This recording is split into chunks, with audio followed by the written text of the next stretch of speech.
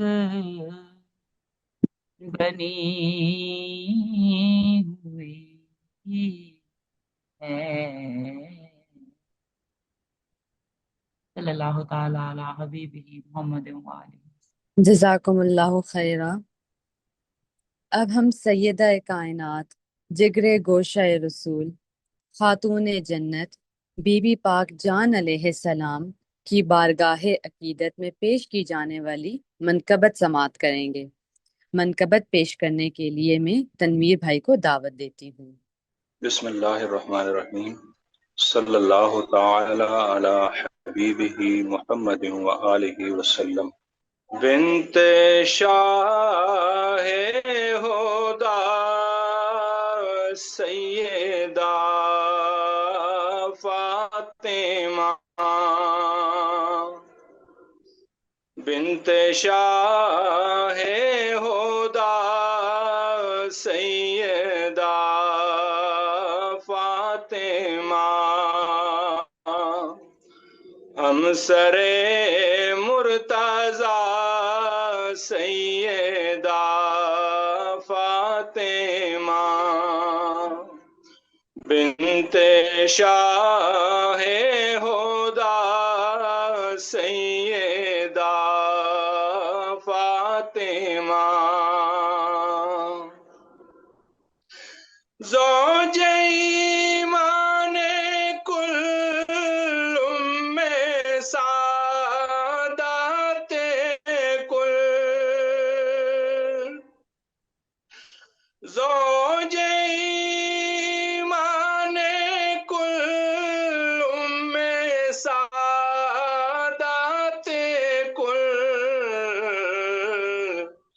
ناز آل آبا سیدہ فاطمہ، ناز آل آبا سیدہ فاطمہ، اللہ اللہ میں ابھی لقب، اللہ اللہ میں ابھی لقب ہے فقط آپ کا سیدہ فاطمہ، ہے فقط آپ کا سیدہ فاطمہ، صورت و سیرت مصطفیٰ آپ ہیں، صورت و سیرت مصطفیٰ آپ ہیں، جلوائے حق نما سیدہ فاطمہ، جلوائے حق نما سیدہ فاطمہ، صدقہ شبیر و شبر عطا کیجئے،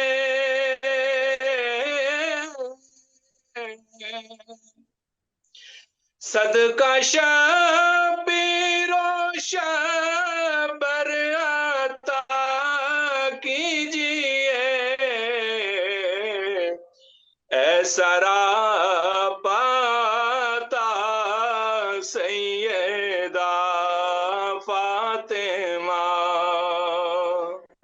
ایسا پاتا سیدہ فاطمہ، لے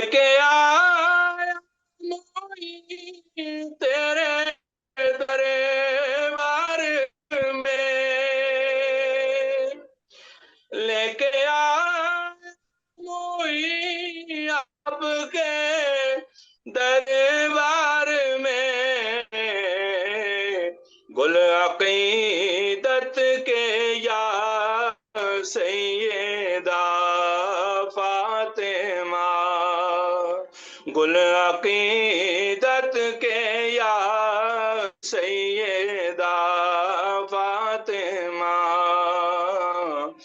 بنت شاہ خدا سیدہ فاطمہ، صلی اللہ تعالی علی حبیبہ محمد وآلہ وسلم۔ جزاکم اللہ خیرہ۔ آج کے سیشن میں ہم کتاب اللہ کے محبوب صلی اللہ علیہ وسلم کا تعارف پڑھیں گے اور اسی پر غور و فکر کریں گے۔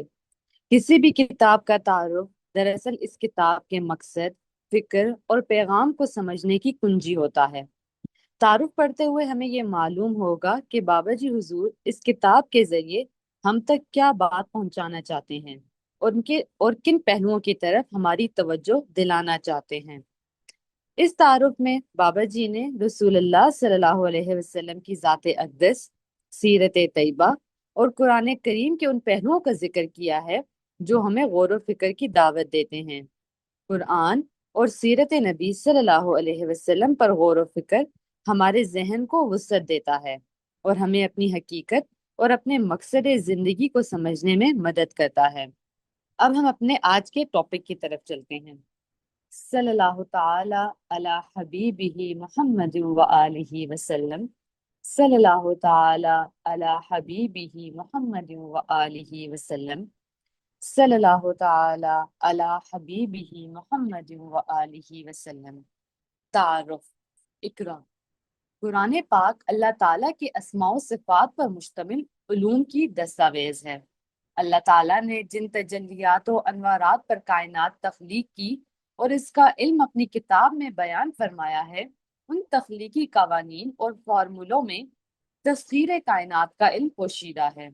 اللہ تعالیٰ نے علم اور حکمت کو اپنی نعمت بتایا اور اس نعمت کی تکمیل سرور کائنات سیدنا حضور علیہ الصلوۃ والسلام پر کی ہے۔ آپ صلی اللہ علیہ وسلم کتاب و حکمت کی یہ نعمت عالمین میں تقسیم فرما رہے ہیں۔ قرآن پاک کی ابتدائی آیات غار حرا میں نازل ہوئیں، جہاں حضرت محمد مصطفیٰ صلی اللہ علیہ وسلم فطرت کی نشانیوں اور حقیقت کی تلاش میں غور و فکر فرمایا کرتے تھے۔ آیات الہی پر تفکر انبیاء کرام علیہ السلام کی سنت رہا ہے۔ جب تفکر کے مسلسل عمل سے آپ علیہ الصلوۃ والسلام کا ذہن مبارک مکمل طور پر یکسو ہو گیا اور روحانی حواس غالب آ گئے تو قلب اطہر پر غیب روشن ہو گیا اور فرستادہ حق حضرت جبرائیل علیہ السلام آپ صلی اللہ علیہ وسلم کے پاس تشریف لے آئے۔ حضرت جبرائیل علیہ السلام نے حضور علیہ الصلوۃ والسلام سے فرمایا، پڑھیے۔ آپ صلی اللہ علیہ وسلم نے جواب میں فرمایا، میں پڑھا ہوا نہیں ہوں۔ اس پر حضرت جبرائیل علیہ السلام نے آپ علیہ الصلوۃ والسلام کو سینہ سے لگایا اور دوبارہ کہا، پڑھیے۔ آپ صلی اللہ علیہ وسلم نے دوبارہ فرمایا کہ میں پڑھا ہوا نہیں ہوں۔ اس طرح یہ مکالمہ اور عمل 3 مرتبہ دہرایا گیا اور پھر سیدنا حضور علیہ الصلوۃ والسلام نے ابتدائی آیات پڑھی۔ اللہ تعالیٰ نے قرآن پاک عربی میں نازل فرمایا، جو سیدنا حضور علیہ الصلوۃ والسلام کی مادری زبان ہے۔ اگر قرآن پاک کی آیات کو محض دہرانا مقصود ہوتا تو آپ صلی اللہ علیہ وسلم اقرا دہرا دیتے، لیکن آپ نے اقرا دہرانے کے بجائے اس کے معنی اور مفہوم کو سمجھ کر فرمایا کہ میں پڑھا ہوا نہیں ہوں۔ اللہ زمین اور آسمان کا نور ہے، فرشتے اللہ پاک کی نورانی مخلوق ہیں، اور حضرت جبرائیل علیہ السلام فرشتوں میں افضل و مقرب ترین گروہ کے سردار ہیں۔ حضرت جبرائیل علیہ السلام نے 3 مرتبہ سیدنا حضور علیہ الصلوۃ والسلام کو سینے سے لگا کر آپ کے سینہ مبارک میں نور اور علم منتقل کیا۔ آیات مبارکہ پر غور و فکر سے معلوم ہوتا ہے کہ کائنات کی تخلیق سے متعلق آیات کا علم اللہ کے نور پر مشتمل ہے، جو اللہ پاک کی طرف سے آپ علیہ الصلوۃ والسلام کو منتقل کیا گیا۔ اقرا بسم ربک الذی خلق، پڑھیے اپنے رب کے نام سے جس نے تخلیق کیا۔ خلق الانسان من علق، انسان کو پیدا کیا کھنکھناتی مٹی سے۔ اقرا و ربک الاکرم، پڑھیے اپنے رب کے نام سے جو بڑا کرم والا ہے۔ الذی علم بالقلم، جس نے علم سکھایا قلم سے۔ علم الانسان ما لم یعلم، انسان کو علم سکھایا جو وہ نہیں جانتا تھا۔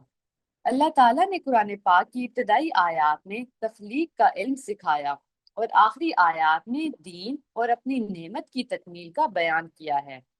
ابتدائی آیات میں تخلیق کے 2 مراحل یا رخ علیحدہ علیحدہ بیان کیے گئے ہیں۔ پہلے مرحلے میں علم القلم کے تحت ارواح کی اولین تخلیق کا ذکر ہے، اس میں تمام انواع شامل ہیں۔ تخلیق کا یہ مرحلہ وسائل کے بغیر وجود میں آیا۔ دوسرے مرحلے میں انسان کے لیے ایک میڈیم الگ کا بیان کیا گیا ہے۔ الگ عنصری وجود ہے جو روح انسانی کے لباس کی حیثیت رکھتا ہے۔ یہاں یہ واضح کیا گیا ہے کہ انواع و موجودات میں صرف انسان ہی قابل تذکرہ مخلوق ہے۔ اس کی وجہ تخلیق کے مقصد سے انسان کا براہ راست تعلق ہے۔ تخلیق کے کائنات سے ذات کے اندر موجود لاشمار پوشیدہ صفات کا مظاہرہ ہوا۔ ان صفات کا علم صرف انسان کو سکھایا گیا ہے۔ معرفت اور حقیقت جاننے کی صلاحیت انسان کو عطا کی گئی ہے اور اسی شرف کی بنا پر وہ دیگر مخلوقات سے افضل ہے۔ اللہ تعالیٰ کی ذات کی طرح اللہ تعالیٰ کی صفات کا علم بھی لامحدود ہے۔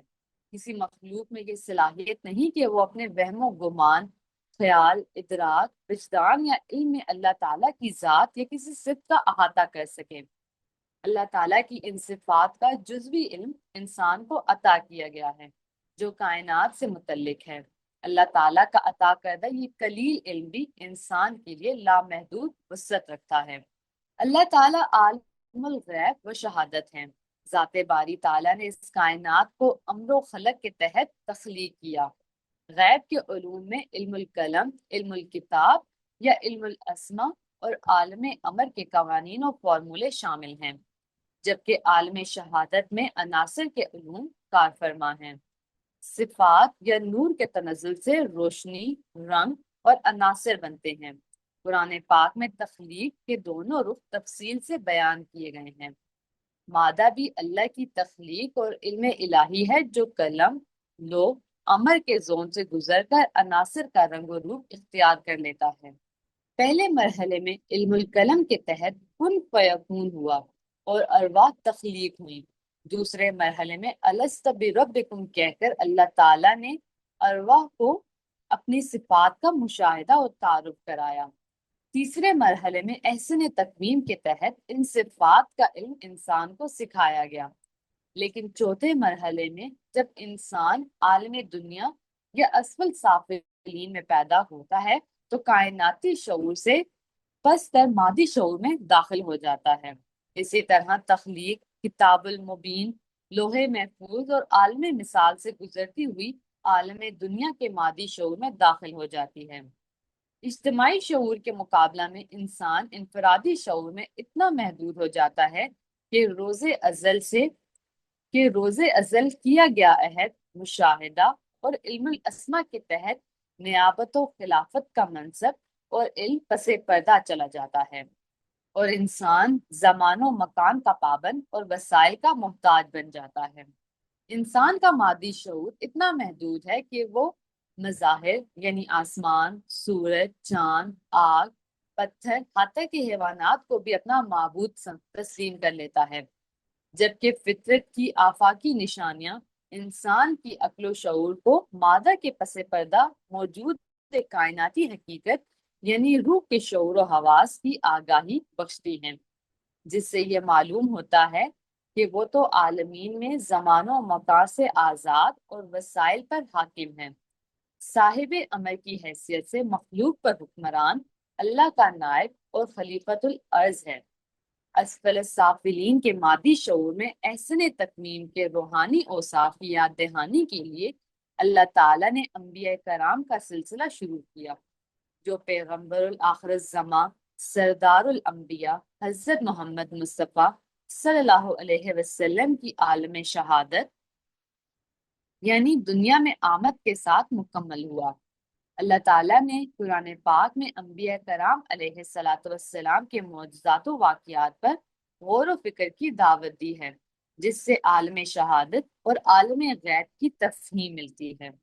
اللہ کی طرف سے ایک نور اور ایک روشن کتاب تمہارے پاس آ چکی ہے۔ ہم نے ایک کتاب اتاری تاکہ لوگوں کو ظلمات سے نور کی طرف لے جائیں۔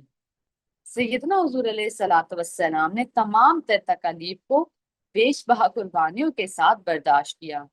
یہ آپ صلی اللہ علیہ وسلم کا اعجاز و کمال ہے کہ آپ صلی اللہ علیہ وسلم نے قرآن پاک میں موجود علم نوع انسانی تک پہنچایا نوع انسانی تک پہنچایا۔ اللہ تعالیٰ نے قرآن پاک کی حفاظت کا وعدہ کر رکھا ہے اور قرآن کا سمجھنا بہت آسان کر دیا ہے۔ اقرا کے ذریعے اللہ کے محبوب صلی اللہ علیہ وسلم نے نوع انسانی کو محدود و مقید اور مجبور و پابند شعور سے نجات دلا کر توحید پر جمع فرمایا۔ انسان کا رشتہ براہ راست اللہ سے جوڑ دیا اور یہ حقیقت دوبارہ نوع انسانی کے شعور میں آ گئی کہ انسان کا اللہ سے براہ راست ایک رشتہ و تعلق ہے۔ میں نے ہر چیز کا احاطہ کیا ہوا ہے، تم جہاں کہیں بھی ہو میں تمہارے ساتھ ہوں۔ میں تو تمہارے اندر ہوں، تم دیکھتے کیوں نہیں؟ میں تو تمہاری رگے جاں سے زیادہ قریب ہوں۔ زیر تفکر علم دو حصوں پر مشتمل ہے، ایک علم شریعت یا قول اور دوسرا علم معرفت یا حال کہلاتا ہے۔ دونوں علوم کا منبع قرآن پاک ہے، جبکہ مقصد اللہ سے براہ راست ربط قائم کرنا ہے۔ شریعت سے جسم، لباس، جگہ کی کیفیات، سمت، رکعت اور اوقات کے تعین، نیت، تکبیر، قیام، رکوع، سجدہ، تلاوت، تسبیحات، درود شریف، دعا اور سلام کا علم اور دیگر قوانین ملتے ہیں، جبکہ علم معرفت میں مرتبہ احسان کے ذریعے بندہ عبادت کے دوران اپنی رگے جاں سے قریب اللہ کے سامنے حاضری کا مشاہدہ کرتا ہے یا اس کا دھیان و گمان کرتا ہے۔ جو کوئی بھی اس کی راہ میں کوشش اور جد و جہد کرے گا، اللہ ضرور اسے اپنا راستہ دکھا دے گا۔ بندہ فرائض کے ساتھ نوافل سے اس کا ربط اور قرب چاہتا ہے تو پھر وہ بندہ کو اپنا بنا لیتا ہے اور اپنے بندہ سے محبت کرتا ہے۔ اگر بندہ اسے پکارے تو وہ جواب دے اور بندہ کچھ مانگے تو وہ اسے عنایت کرے، پھر اللہ اس کی سماعت بن جاتا ہے جس سے وہ سنتا ہے، اللہ اس کی بصارت بن جاتا ہے جس سے وہ دیکھتا ہے، اللہ اس کی زبان بن جاتا ہے جس سے وہ بولتا ہے، اللہ اس کے ہاتھ بن جاتا ہے جس سے وہ پکڑتا ہے۔ علم اور مشاہدہ مومن کی صفت ہے، جبکہ مسلمان ہونا اور مومن ہونا الگ الگ بات ہے۔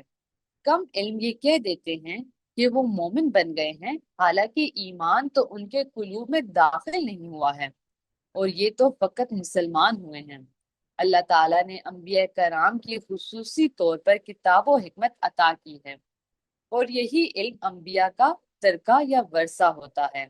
رب العالمین نے اپنے محبوب سردار الانبیاء حضرت محمد مصطفیٰ صلی اللہ علیہ وسلم پر دین کی تکمیل فرمائی اور اپنی تمام نعمتیں عطا کی۔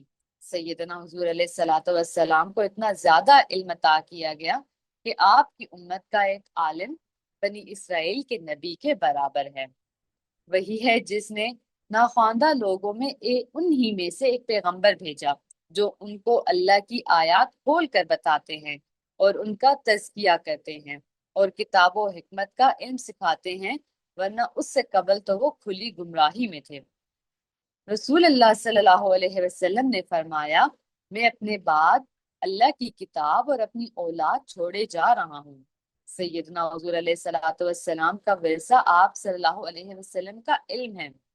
شریعت اور معرفت آپ صلی اللہ علیہ وسلم کے علم کے دو رخ ہیں۔ آپ صلی اللہ علیہ وسلم آج بھی علم کے دونوں شعبوں کی سرپرستی فرما رہے ہیں۔ مدرسہ دارالعلوم دیوبند کی تعمیر کے وقت محتمم حضرت رفیع الدین رحمت اللہ علیہ نے خواب دیکھا کہ نبی آخر الزماں حضرت محمد مصطفیٰ صلی اللہ علیہ وسلم تشریف فرما ہیں۔ آپ کے دست مبارک میں عصا ہے آپ صلی اللہ علیہ وسلم نے مولانا سے فرمایا شمالی جانب جو بنیاد کھودی گئی ہے اس سے صحن مدرسہ چھوٹا رہے گا۔ آپ صلی اللہ علیہ وسلم نے عصائے مبارک سے 10-20 گز شمال کی جانب ہٹ کر نشان لگایا اور فرمایا بنیاد یہاں پر ہونی چاہیے تاکہ مدرسے کا صحن وسیع رہے۔ خواب کے بعد صبح سویرے مولانا نے سیدنا حضور علیہ الصلوۃ والسلام کا لگایا ہوا نشان موجود پایا اور پھر اسی نشان کی بنیاد کھدوا کر مدرسہ کی تعمیر شروع کی۔ حضرت مولانا امداد اللہ مہاجر مکی رحمت اللہ علیہ صاحب عرفان بزرگ تھے۔ آپ رحمت اللہ علیہ کو سرور کائنات سیدنا حضور علیہ الصلوۃ والسلام کی زیارت ہوئی اور رسول اللہ صلی اللہ علیہ وسلم کے ارشاد مبارکہ پر آپ عرض مقدس تشریف لے گئے۔ مکہ مکرمہ میں انتقال ہوا اور جنت المعلی میں مدفون ہیں۔ حضرت مولانا قاسم نانوتوی رحمت اللہ علیہ اور حضرت مولانا رشید احمد گنگوہی رحمت اللہ علیہ آپ کے موردین میں شامل ہیں۔ حضرت مولانا رشید احمد گنگوہی رحمت اللہ علیہ کے خلیفہ حضرت مولانا خلیل احمد سہارنپوری میزبان رسول کریم صلی اللہ علیہ وسلم حضرت ابو ایوب انصاری رحمت اللہ علیہ کی اولاد ہیں۔ حضرت مولانا خلیل احمد سہارنپوری رحمت اللہ علیہ نے 10 سال کی محنت شاکہ کے بعد حدیث مبارکہ کی کتاب سنن ابی داؤد کی ایک عظیم الشان و بے مثال شرح عربی زبان میں تحریر فرمائی جس کا نام بذل المجہود فی الحل سنن ابی داؤد ہے۔ ابھی شرح کے 2000 صفحات تھے کہ آپ کو نبی الامی حضرت محمد مصطفیٰ صلی اللہ علیہ وسلم کی زیارت مبارکہ نصیب ہوئی۔ آپ صلی اللہ علیہ وسلم نے فرمایا آپ میرے پاس مدینہ تشریف لے آئیں۔ حضرت مولانا دوسرے ہی دن مدینہ منورہ روانہ ہو گئے۔ شرح کا بقیہ حصہ وہاں جا کر مکمل کیا اور اس موقع پر علماء مدینہ طیبہ کے لیے شاندار ضیافت کا اہتمام فرمایا۔ 6 ماہ بعد وصال فرمایا اور جنت البقیع میں مدفون ہوئے۔ حضرت مولانا محمد زکریا رحمت اللہ علیہ ان کے خلیفہ تھے۔ سیدنا حضور علیہ الصلوۃ والسلام علم کے دوسرے شعبہ علم لدنی کی براہ راست نگرانی فرماتے ہیں۔ علم الکتاب کا یہ شعبہ آپ علیہ الصلوۃ والسلام کا ترکہ خاص ہے جو آپ علیہ الصلوۃ والسلام کی آل و اصحاب کے منتخب افراد میں خاص طور پر منتقل ہوتا ہے۔ وہ جس کو چاہتا ہے حکمت عطا کرتا ہے اور جسے حکمت ملی اس کو بے شک خیر کثیر ملی اور نعمت تو وہی لوگ قبول کرتے ہیں جو عقل مند ہیں۔ حضرت امام حسن عسکری رحمت اللہ علیہ آل محمد صلی اللہ علیہ وسلم میں 11ویں امام ہیں۔ ان کی اولاد میں سے ایک بزرگ حضرت فضیل مہدی عبداللہ عرب رحمت اللہ علیہ مدینہ منورہ سے مدارس تشریف لائے۔ آپ کی نسل میں ناگپور کے مشہور بزرگ تاج اولیاء واقف اسرار و رموز حضرت بابا تاج الدین اولیاء رحمت اللہ علیہ اور حامل علم لدنی صدر الصدور حضرت حسن اقرا سید محمد عظیم برخیہ رحمت اللہ علیہ گزرے ہیں۔ بابا تاج الدین اولیاء رحمت اللہ علیہ نے اپنے نواسے حضرت حسن اقرا سید محمد عظیم برخیہ رحمت اللہ علیہ کی 9 سال تک روحانی تربیت فرمائی۔ تقسیم ہند کے بعد حضرت حسن اقرا سید محمد عظیم برخیہ رحمت اللہ علیہ کراچی تشریف لے گئے اور سلسلہ سہروردیہ کے بزرگ قطب ارشاد حضرت ابو الفیض قلندر علی سہروردی رحمت اللہ علیہ سے بیعت ہوئے جنہوں نے 3 ہفتہ میں تعلیمات مکمل کر کے خلافت عطا فرمائی۔ حضرت حسن اقرا سید محمد عظیم برخیہ رحمت اللہ علیہ المعروف حضور قلندر بابا اولیاء رحمت اللہ علیہ کو بابا تاج الدین رحمت اللہ علیہ سے براہ راست اور مدرجہ ذیل بزرگان سے بطریق اویسیہ علم و فیض منتقل ہوا اور آپ رحمت اللہ علیہ ان تمام سلاسل کے خانوادہ ہیں۔ ان میں حضرت شیخ نجم الدین کبرا رحمت اللہ علیہ، حضرت شیخ ذوالنون مصری رحمۃ اللہ علیہ، حضرت امام موسیٰ کاظم رحمۃ اللہ علیہ، حضرت ممشاد دینوی رحمۃ اللہ علیہ، حضرت شیخ بہاء الحق نقشبندی خواجہ باقی باللہ رحمۃ اللہ علیہ، حضرت ابوالقاہر رحمۃ اللہ علیہ، حضرت شیخ عبدالقادر جیلانی رحمۃ اللہ علیہ، حضرت بایزید بستامی رحمۃ اللہ علیہ، حضرت ابوالقاسم جنید بغدادی رحمۃ اللہ علیہ، حضرت ذوالنون مصری رحمۃ اللہ علیہ شامل ہیں۔ ان بزرگان حق سے تعلیمات مکمل ہونے کے بعد سیدنا حضور علیہ الصلوۃ والسلام نے حضرت حسن اقرا سید محمد عظیم برقیہ المعروف قلندر بابا اولیاء رحمۃ اللہ علیہ کو براہ راست علم لدنی عطا فرمایا۔ حسن اقرا کا خطاب بھی سیدنا حضور علیہ الصلوۃ والسلام کی بارگاہ اقدس سے عطا کردہ ہے۔ حضرت قلندر بابا اولیاء رحمۃ اللہ علیہ کے شاگرد حضرت خواجہ شمس الدین عظیمی مجزلہ کی درخواست پر حضور قلندر بابا اولیاء رحمۃ اللہ علیہ نے سلسلہ عالیہ عظیمیہ کی بنیاد رکھنے کی درخواست سرور کائنات فخر موجودات سیدنا حضور علیہ الصلوۃ والسلام کی بارگاہ میں پیش کی۔ حضور نبی کریم صلی اللہ علیہ وسلم نے درخواست قبول فرمانے کے بعد سلسلہ عظیمیہ قائم کرنے کی اجازت عطا فرما دی اور حضرت قلندر بابا اولیاء رحمۃ اللہ علیہ امام سلسلہ عظیمیہ ہوئے۔ آپ نے الشیخ خواجہ شمس الدین عظیمی مجزلہ عالی کی روحانیت تربیت فرمائی اور اپنا ذہن و علم الشیخ عظیمی کو منتقل فرمایا۔ حضرت قلندر بابا اولیاء رحمۃ اللہ علیہ کے انتقال کے بعد الشیخ حضرت خواجہ شمس الدین عظیمی مجزلہ عالی خانوادہ سلسلہ عظیمیہ کے منصب پر فائز ہوئے۔ حضرت قلندر بابا اولیاء رحمۃ اللہ علیہ اور مذکورہ بالا بزرگان کے فیض کے علاوہ الشیخ عظیمی صاحب کو مدرجہ ذیل اصحاب و بزرگان سے براہ راست اور بطریق اویسیہ فیض منتقل ہوا۔ حضرت عمر فاروق رضی اللہ تعالی عنہ، حضرت علی کرم اللہ وجہ، حضرت بلال حبشی رضی اللہ تعالی عنہ، حضرت ابو ایوب انصاری رضی اللہ تعالی عنہ، حضرت سیدہ بی بی فاطمہ رضی اللہ تعالی عنہا، حضرت سیدہ بی بی زینب رضی اللہ تعالی عنہا، حضرت رابعہ بصری رحمۃ اللہ علیہ، حضرت امام موسیٰ رضا کاظم رحمۃ اللہ علیہ، حضرت شیخ عبدالقادر جیلانی رحمۃ اللہ علیہ، حضرت ابوالحسن علی حجویری داتا گنج بخش رحمۃ اللہ علیہ، حضرت خواجہ معی الدین چشتی اجمیری رحمۃ اللہ علیہ، حضرت بابا فرید گنج شکر رحمۃ اللہ علیہ، حضرت شاہ عبداللطیف امام بری رحمۃ اللہ علیہ، حضرت لال شہباز قلندر رحمۃ اللہ علیہ، حضرت شاہ عبداللطیف بھٹائی رحمۃ اللہ علیہ، حضرت بو علی شاہ قلندر رحمۃ اللہ علیہ، حضرت شاہ دولہ دریائی رحمۃ اللہ علیہ، حضرت بہاء الدین زکریا سہروردی رحمۃ اللہ علیہ، حضرت امداد اللہ مہاجر مکی رحمۃ اللہ علیہ، حضرت مولانا خلیل احمد سہارنپوری رحمۃ اللہ علیہ، حافظ فخر الدین رحمۃ اللہ علیہ، خلیفہ حضرت مولانا خلیل احمد سہارنپوری رحمۃ اللہ علیہ اور حضرت چودھری اقبال رحمۃ اللہ علیہ۔ شیخ الحدیث حضرت مولانا خلیل احمد سہارنپوری علم قول کے ساتھ ساتھ علم معرفت و طریقت کے حامل بزرگ ہیں۔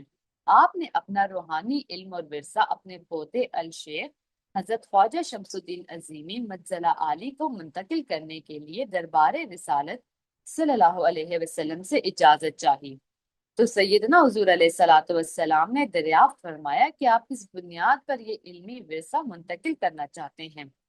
حضرت مولانا نے مقبول دربار رسالت شرح سنن ابی داود سرور کائنات سیدنا حضور علیہ الصلوۃ والسلام کی خدمت اقدس میں پیش کی۔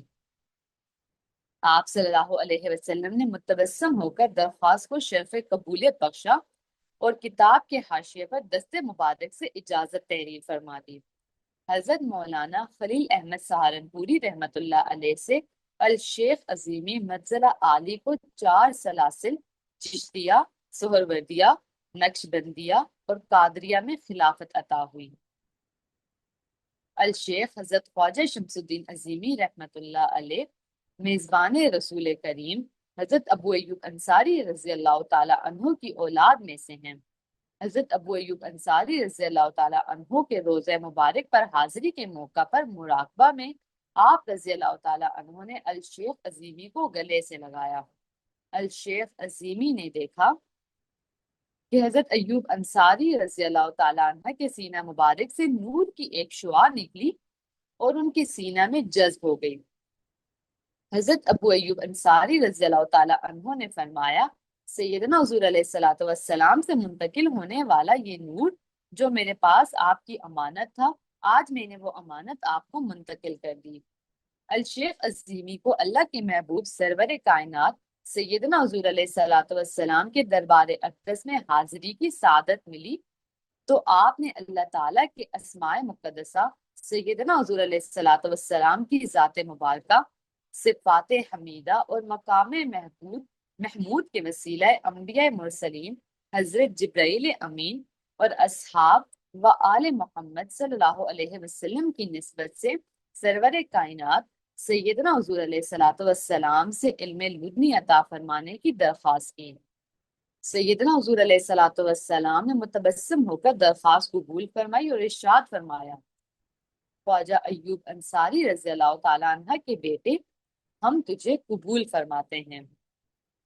سیدنا حضور علیہ الصلوۃ والسلام کے حکم پر حضرت حسن اقرا، سید محمد عظیم برقیہ، حضور کلندر بابا اولیاء، امام سلسلہ عظیمیہ نے الشیخ حضرت خواجہ شمس الدین عظیمی مجزلہ عالی کی 16 سال تک تربیت فرمائی۔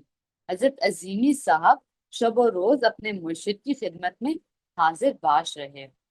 الشیخ عظیمی فرماتے ہیں کہ کوئی بھی انسان دربار رسالت میں رسول اللہ صلی اللہ علیہ وسلم کے حضور اللہ تعالیٰ کا عرفان حاصل کرنے کی درخواست پیش کر سکتا ہے۔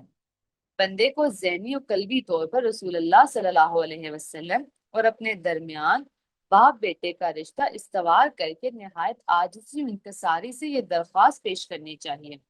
اللہ تعالیٰ کے اسماء مقدسہ اور سیدنا حضور علیہ الصلوۃ والسلام کے وسیلے اور واسطے سے کی گئی یہ درخواست قبول کر لی جاتی ہے۔ صلی اللہ تعالی علی حبیبہ محمد وآلہ وسلم۔ سیدنا حضور علیہ الصلوۃ والسلام رحمت للعالمین ہیں۔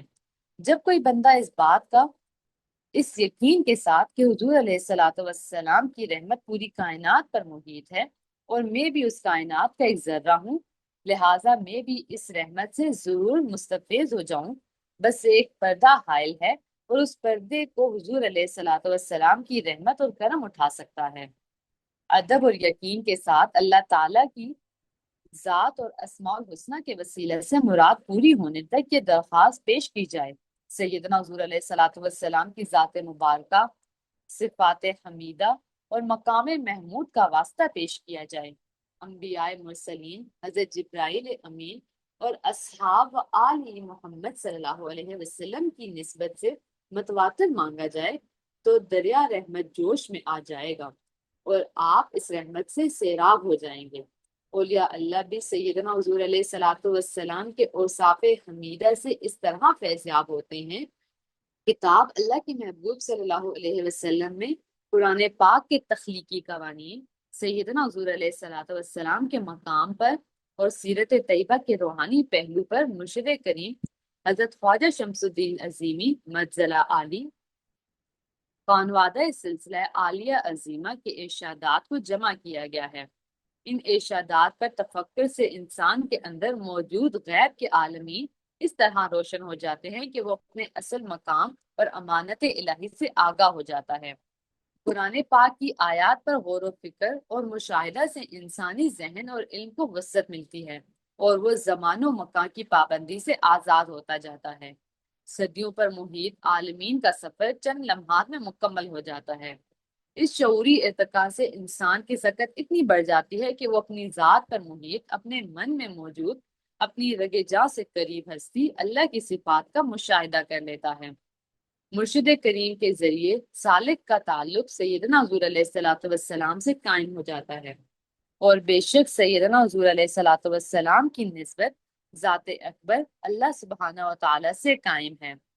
اللہ تعالیٰ اپنے محبوب صلی اللہ علیہ وسلم کی رحمت و نسبت سے ہم سب کو یہ دولت سرمدی نصیب فرمائیں، آمین۔